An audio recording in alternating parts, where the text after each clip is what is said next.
사회복지조사의 과정이 있는데 이 과정 문제도 프로세스 화살표로 해서 시험에 출제된 바가 있습니다. 자, 문제를 제기한다. 문제 제기는 문제 형성과 동의어가 됩니다.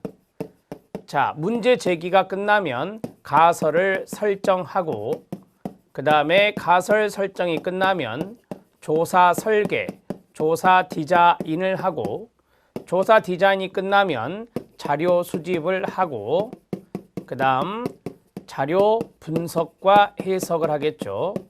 분석과 해석을 거쳐서 논리적으로 조사 보고서를 작성하게 되는 겁니다. 지금 제가 말씀드린 이 순서가 가장 시험에 잘 나오는 단어들입니다. 여기에서 두 가지를 제가 첨삭을 해보겠습니다. 문제 제기하고 가설을 설정한 다음 이 자리에 바로 연구 대상 선정이 들어갑니다. 연구 대상 선정이 들어가고 자, 이것보다 더 중요한 것이 바로 아까 했던 척도 구성의 개념화 및 조작화입니다. 자료를 수집하기에 앞서서 척도를 제작해야 되겠죠. 이게 바로 개념화 및 조작화다. 이렇게 정리할 수 있습니다. 조작화라고 하는 것은 측정 가능하게 하는 것을 조작화라고 합니다. 이 조작화, 나중에 조작적 정의를 배우시게 될 건데 개념화 및 조작화는 바로 질문지를 작성하는 것이 된다. 이렇게 정리하시면 됩니다. 동의어는 척도 구성이 되겠습니다. 자, 이렇게 조사 절차를 쭉 알아놓으시면 되겠습니다. 이 가설 설정에서 가설 나중에 나올 겁니다. 조작적 정의화 하는 겁니다. 가설은 측정 가능하게 두 변수 이상의 잠정적인 진술로서 측정 가능하고 관찰 가능하게 진술해 놓은 것을 가설이라고 말합니다. 조사 디자인, 조사 설계는 연구의 전체적인 과정을 계략적으로 디자인하는 것을 말합니다. 그것을 조사 설계라고도 하죠. 자, 조사 과정은 이 정도 설명하고 나중에 뒤에 나오니까 그때 또 보시죠. 자, 2번은 연역법과 귀납법입니다. 별표를 쳐주시기 바랍니다. 연역법과 귀납법은 암기법이 있습니다. 연두귀미입니다. 자, 연두귀미는 연역법은 두괄식이고 귀납법은 미괄식이라는 겁니다. 연역법은 바로 이론이 앞부분에 오는 것이고 이론이 앞부분에 오는 거고 귀납법은 이론이 뒷부분에 오는 겁니다. 이렇게 해서 정리하시면 됩니다. 자, 거기에 보면 이론, 가설, 조작화, 검증, 이론이 있습니다. 자, 이론에 제가 가로를 쳤죠. 한 사이클이 이론에서부터 검증까지라는 겁니다. 그럼 이론이 앞에 있는 거고요. 귀납법을 보면 주제 선정, 관찰, 유형의 발전, 임시결론이 있습니다. 임시결론이 이론이 되는 겁니다. 자, 따라서 이러한 것들로 나오게 되면 이거는 귀납법이다. 이렇게 순서를 묻는 문제가 잘 출제가 됐다. 이렇게 보실 수 있습니다. 자, 순서를 밑에다 써 보겠습니다. 이론이 앞부분에 있다라고 했으니 이론부터 시작을 합니다. 이론의 내용은 이제 선행연구가 되겠죠. 그 다음에 가설을 설정하고 가설 설정하고 나서 검증을 합니다. 이렇게 정리가 되죠. 그리고 나서 다시 이론은 이렇게 깔릴 거예요. 시험에는. 그러면은 이론과 이론이기 때문에 한 사이클은 여기서부터 여기까지가 됩니다. 그래서 이론, 가설, 설정, 검증 이렇게 해서 이론이 앞부분에 오면 우리는 연역법이구나 이렇게 정리할 수 있습니다. 가설, 조작화, 검증인데 만약에 조작화가 들어간다면 여기에 조작화가 들어갈 수 있다. 이렇게 참고하시면 되겠죠. 우리가 이제 가설을 설정하고 조작하는 작업이 질문지를 작성한다 그랬으니 조작화의 자리는 이쪽에 들어갈 수 있겠습니다. 자, 그 다음에 이제 귀납법을 또 써보면 귀납법은 이론이 뒤쪽에 있는데 우리가 이제 결론, 임시결론이라고 시험에 나온 적이 있는데 이게 바로 이론이라고 보시면 되는데요. 주제 선정을 하고 교재 있는 대로 주제 선정을 먼저 잡았습니다. 자, 그리고 관찰을 하고 그 다음에 유형의 발전, 그리고 임시 결론인데 이것을 이론으로 출제를 할 겁니다. 그리고 나서 주제 선정을 다시 줍니다. 시험에서 주제 선정을 다시 주면 여기 겹쳤잖아요. 따라서 한 사이클이 이렇게 된다라고 보시면 됩니다. 한 사이클을 묶었을 때 이론이 뒷부분에 있으면 이것은 바로 귀납법이다. 이렇게 정리할 수 있다는 겁니다. 자, 연두, 귀, 미, 연역법과 귀납법은요, 이론이 만들어지면 그 이론을 근거로 해서 검증을 합니다. 따라서 이 두 녀석은 연역법과 귀납법 이 두 가지는 상호 배타적이지 않습니다. 상호 배타적이라고 나오면 틀리고요. 상호 독립적이다라고 나와도 틀립니다. 상호 보완적이라 해야 됩니다. 상호 보완적 특징이 있다. 이렇게 해서 하나 정리를 해 놓으시죠. 귀납법에 의해서 이론이 나오면 그 이론을 검증하는 겁니다. 가설을 설정해서. 그래서 이렇게 이 귀납법, 연역법, 귀납법, 연역법으로 연구를 해 가기 때문에 이것은 상호 보완적인 특징이 있다라고 이야기할 수 있습니다. 자, 거기 안에 있는 내용을 보시죠. 연역법, 일반적인 원리를 이론이라 합니다. 일반적인 원리에서 특수한 내용을 추론해내는 논리를 전개하는 방법입니다. 일반적인 이론에서 출발하여 A는 B에 영향을 미칠 것이다 라는 가설을 만들 수 있습니다. 이를 경험적으로 검증하는 방법으로서 논리적 타당성이 확보되어 과학적 연구에서 많이 쓰는 게 연역법입니다. 귀납법입니다. 구체적이고 정확한 관찰에서 시작하여 끊어요 일반적인 원리나 이론으로 전개되는 논리적 과정을 말합니다. 이론이 뒷부분에 있다는 거죠. 즉, 특정 현상에 대한 여러 경험적 관찰과 체계적인 반복에 의해 A는 B에 영향을 미친다는 사실을 확인하고 일반적인 원리, 즉 이론으로 정립하는 걸 말합니다. 연역법과 귀납법의 관계는 상호 독립적이 아닌 상호 보완적인 관계다. 거기에 밑줄 쫙 쳐주시면 됩니다. 자, 연역법과 귀납법 시험에 잘 출제되니까 꼭 알아놓으시기 바랍니다. 세 번째, 과학 철학입니다. 이 과학 철학에서 시험에 잘 나오는 학자가 토마스 쿤입니다. 토마스 쿤은 바로 과학적 혁명의 학자이기도 하는데요. 이 과학적 혁명이 잘 나오기 때문에 그것을 중심으로 정리를 해보았습니다. 자, 기출문제 확인학습이 두 군데 나오죠. 그 내용 연거푸 2개 나오는데 그 내용들도 잘 정리를 해 놓으셔야 됩니다. 토마스 쿨은 기존의 패러다임을 부정하고 끊어요. 새롭게 출발할 때 과학은 혁명적의 동그라미, 혁명적으로 발달한다고 주장하였습니다. 우리가 이제 이 혁명적이라고 하는 것, 혁신적 이렇게 정리를 할 수도 있습니다. 사회 구성원의 세계관을 구성하는 패러다임은 고정된 이론 체계가 아니라 끊어요. 과학적 혁명이 이루어지는 동안 끊임없이 변화한다. 이걸 우리가 패러다임의 이동이라고 말합니다. 세 번째, 토마스 쿤은 과학혁명의 구조를 변증법으로 설명하였습니다. 변증법의 동그라미요. 어느 한 과학이 체계를 잡기 전의 전 과학의 단계에서 끊어요. 기득권을 잡은 과학이 정상과학이 됩니다. 정상과학의 박스입니다. 정상과학으로 해결할 수 없는 문제가 생기면 그것을 극복하고자 하는 새로운 과학이 등장합니다. 새로운 과학 등장에 밑줄 쳐주시기 바랍니다. 즉, 정상과학에서 위기, 그 다음에 새로운 과학의 구조가 성립되는 건데요.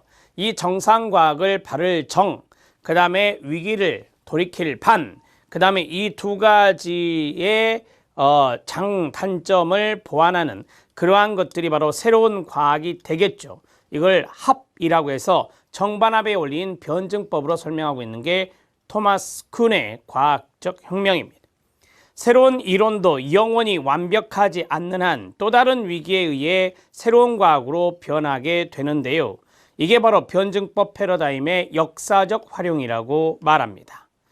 자, 새로운 정상과학이 계속해서 혁명에 의해서 또 다른 새로운 과학, 또 다른 새로운 과학으로 계속해서 끊임없이 변한다는 겁니다. 이것들을 과학적 혁명이라고 말할 수 있습니다. 자, 이 토마스 쿤의 이야기를 그림으로 표시를 하면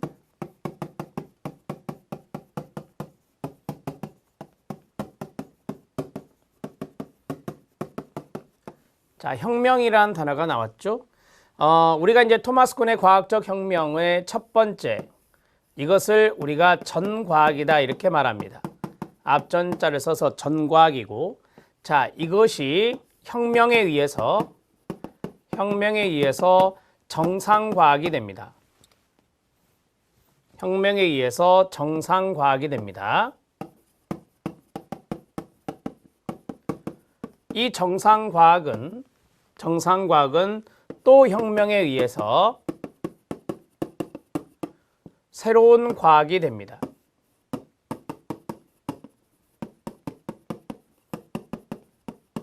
계속해서 이러한 패러다임은 변화를 해 간다라고 보시면 됩니다.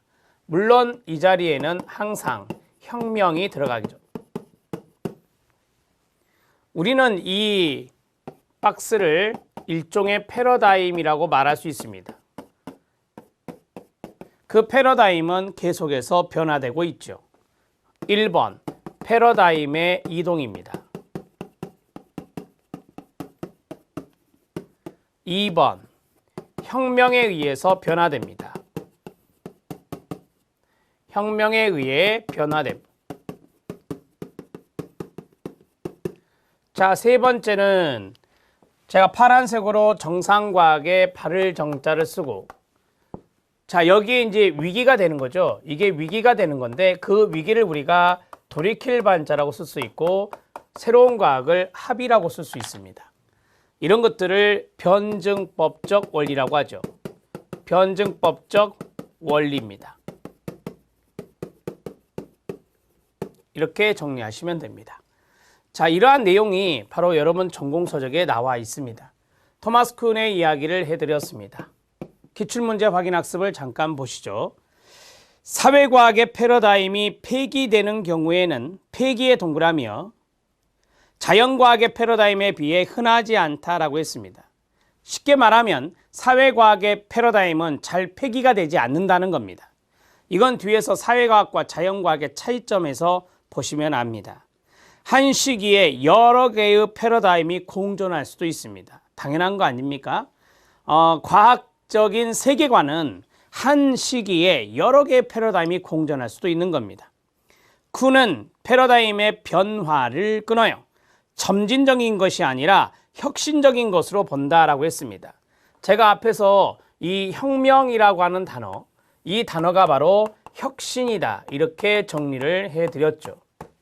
그러니까 점진적으로 가는 게 아니라 어떠한 혁명에 의해서, 혁신에 의해서 새로운 과학이 나온다는 것입니다. 마지막 네 번째는 일반적으로 패러다임의 우열을 가릴 수 있는 객관적인 기준이 존재하기 어렵다라고 했습니다. 어떠한 패러다임이 우월하고 어떠한 패러다임이 열등한지 그러한 우열을 가릴 수 있는 객관적인 기준은 제시하기가 어려울 것입니다. 자, 기출문제 확인학습 이 네 가지는 제가 왜 이것을 해드렸냐면 이러한 이야기를 조금 여러분들이 잘 보면서 이해를 하셔야 돼요.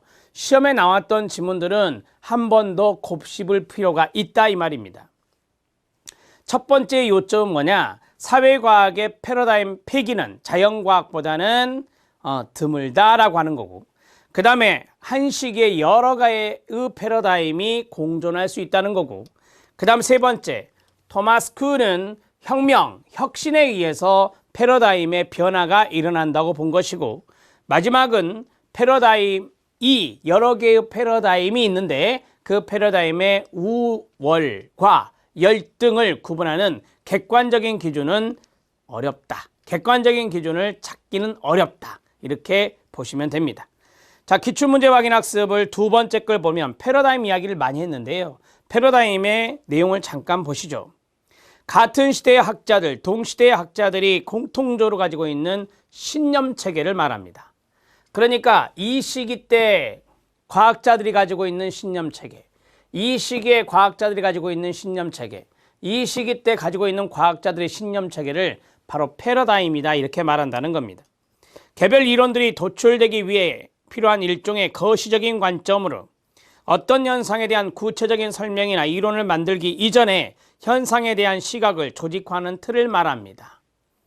어떤 현상에 대한 직접적인 설명이 아니라는 점에서 이론과 구별이 되고 문제의 제기에서 결론의 도출에 이르기까지 이론 전개의 전 과정에 대한 기본적인 틀과 같습니다.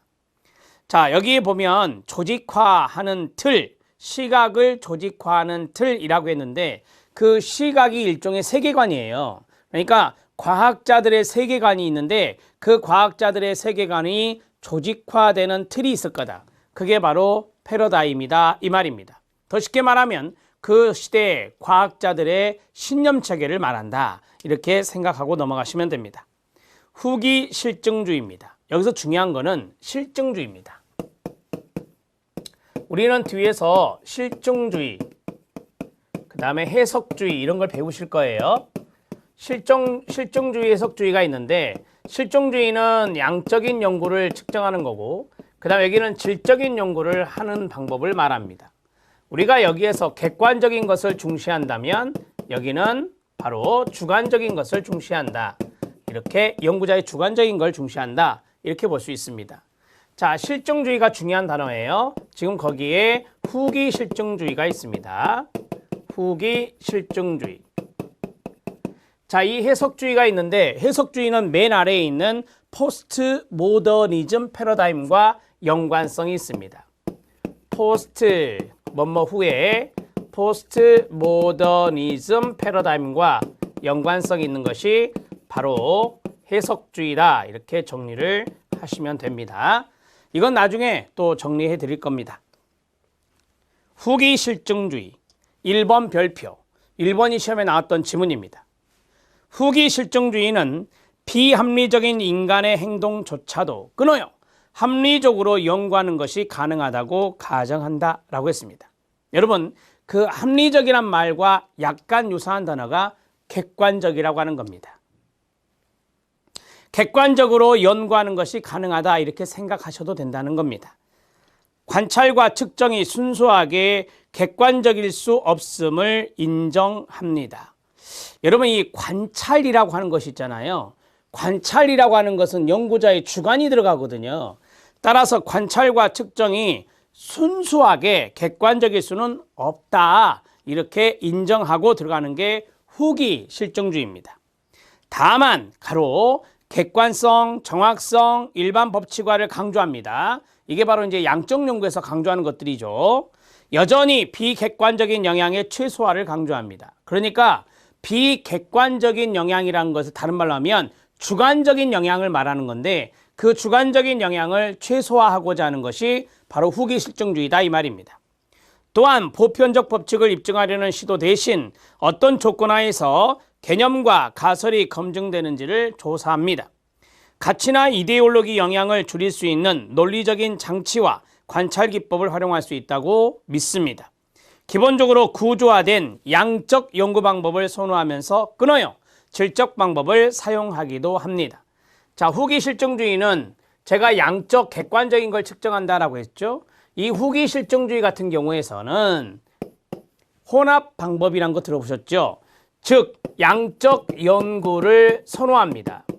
양적 연구를 선호하고 거기에 질적 연구를 병행하기도 한다. 질적 연구 병행 가능. 이렇게 정리하시면 됩니다.